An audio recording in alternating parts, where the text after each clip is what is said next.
Bird Dog Crunch, starting from the standing position. We're going to lower ourselves down to our hands and knees. Knees under the hips, hands a little wider than your shoulders. We're going to extend that right leg straight out and our left arm straight out forward. And then we're going to pull the left elbow and right knee in together for a crunch. And then we're going to switch to the other side.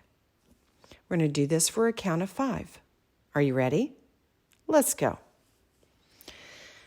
Lower yourself down to your hands and knees.